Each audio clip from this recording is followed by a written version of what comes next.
Hi, good day everyone. This is Vin. Welcome po sa NCR Rizal Properties. Okay. Good evening. Ginabi na. Okay, we're here in Lower Antipolo. Okay, so feature natin tong single attached na property. Right, so may option kung gusto nyo palagyan ng pool pero may additional cost lang po. Alright, o pasok muna ako ha. So dito is yung ating pedestrian gate. Then ito, yan, pwedeng small space for a garden.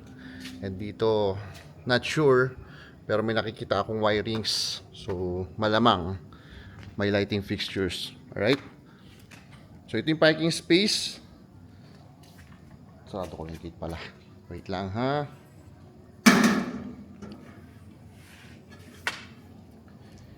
Okay, so yung parking space natin is good for 3 cars.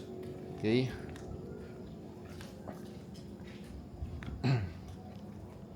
Kutok ko lang dito. Ayan. Okay. So welcome po ulit. Again, this is a single attached property here in Lower Antipolo. Okay. So pakita ko muna bago natin pasukin. Right? Tara, pasok tayo.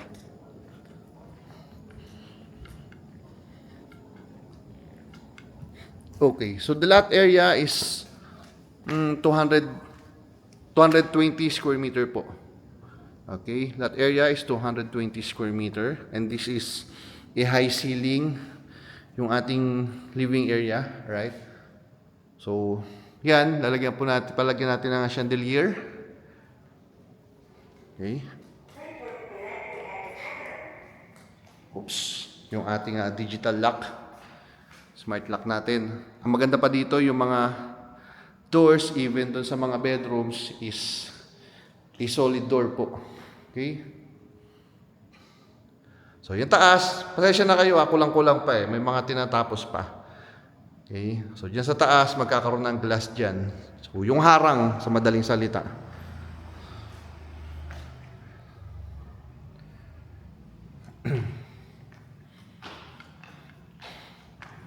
Puntahan ko na lang kada sulok.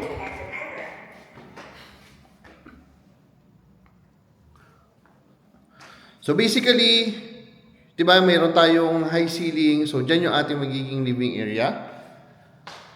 And then, this one, ito yung magiging dining area. So, yan is may mga sliding door po dyan.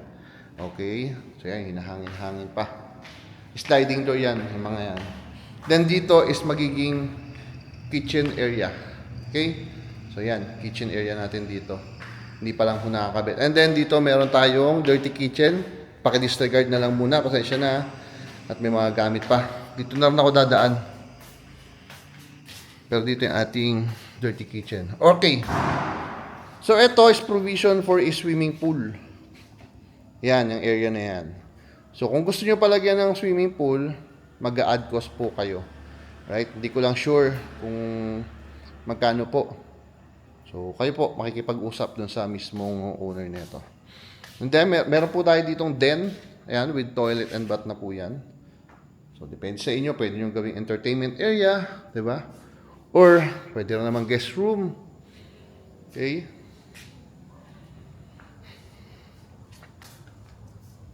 So, yan. Okay, so provision for a swimming pool. O baka may naghahanap po sa inyo ng maid's room. Nasa taas po, mamaya makikita natin. O, ito yung sinasabi ko kanina, yung mga sliding door po. Yan, lalaki niyan. Solid yan. Kung kayo, maano, ang bigat eh. Ang bigat siya, oh. Okay, so tara, pasok ulit tayo. Ito po yung ating ground floor. Okay. Livable space ng ating ground floor. Solid. And ang laki ng ating main door. Pasensya na, may kalat. So ito, hindi na ako bababa, is a powder room. Tama ba? So, powder room yan for visitor. Naka tayo second floor.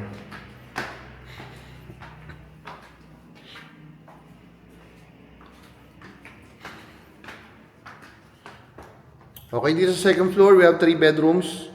So, lahat naman may toilet and bath. And a common space here. Okay. So, ito yung high ceiling natin. Double height ceiling from ground floor up to second floor. Excuse me. So, ito wala pang harang. Delikado pa. Okay. Pero magkakaroon po yan, syempre. Glass po yan, glass. Okay, so first bedroom. So, ito yung space. First bedroom natin. Right?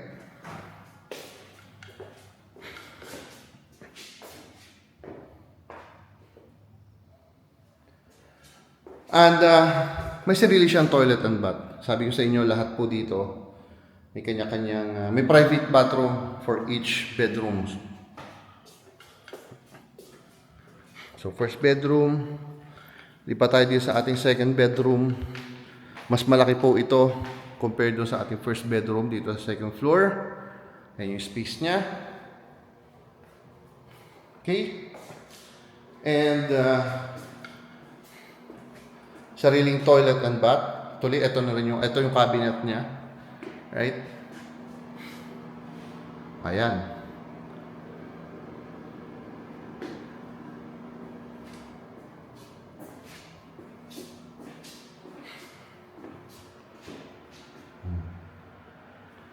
Okay, lipat tayo ng master's bedroom.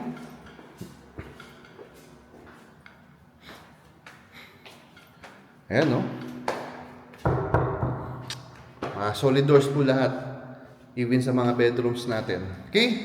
So, this is the master's bedroom. So, napansin ko sa kanya rin pala, yan yung mga sliding window natin. May mga screen na rin po. So, syempre, pagka gusto nyo i-open, yung sliding window, tapan nyo lang yung screen, may screen na po yan. And dito yung ating magiging walk-in closet. Okay, so sabi ko nga sa inyo, may mga ginagawa pa, hindi pa po fully constructed or 100%. Pero binidyoan ko na para sa inyo. Baka sakali po na interested kayo, ayan. So ito po yung kanyang toilet and bath for the master's bedroom. Alright?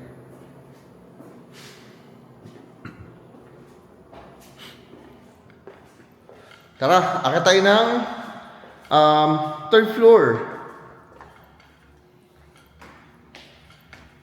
So sa third floor, merong isang malaking bedroom doon na kung gusto nyo, pwede nyo rin gawing master. Access siya, gawin doon sa ating balcony. Pwede nyo rin gawing entertainment area. So nakadepende na lang po sa inyo. Huli ko na papasukin yon. Dito muna tayo sa maid's quarter. Yung kasambahay, and then nandito rin yung ating service area. So ito, service area. Right. Ayan. Meron sa baba, meron din dito. Okay? Baka po mas gusto nung kasambahay nyo dito. And may sarili rin siyang toilet and bath. So napaka-elegante rin ng kanyang private bathroom actually. And here's the space. Ayan, ang ating maid's quarter. Okay? Last but not the least is itong napakalaking bedroom dito sa third floor. Ayan. Okay, may sarili siyang toilet and bath and access doon sa ating balcony. Okay? So, yan. Ito yung ating toilet and bath dito.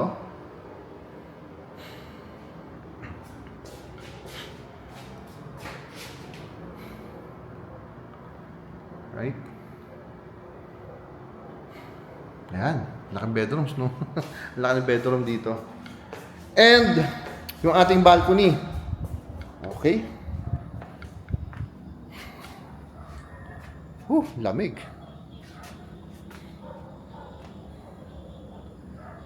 And itong mga sliding door na to, ang bibigat po nito.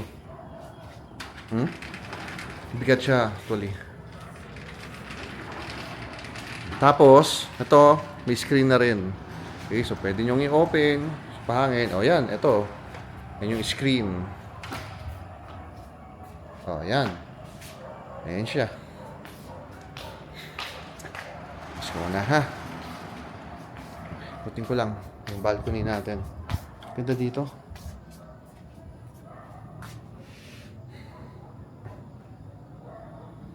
O, ayan. So, again, location natin ngayon is we're here in Lower Antipolo. Okay? Lower Antipolo. So, malapit tayo sa Centro Mall. Malapit po tayo ng SM Masinag. Okay? I think, or tansya ko, estimate ko is mga 1.5 to 2 kilometers away going to SM Masinag, Marcos Highway, LRT station from Masinag to Recto. Okay? So, yun po. Again, paki-check po sa description yung ating full details. Alright? Isasama ko po sa posting. O yan, magandang gabi po sa inyo lahat. Salamat sa panonood. Kahit gabi na at medyo matagal po itong video. Alright? So, yun lang. Again, my name is V, Nopecia Rizal Properties. Thank you for watching po and God bless everyone. Bye-bye!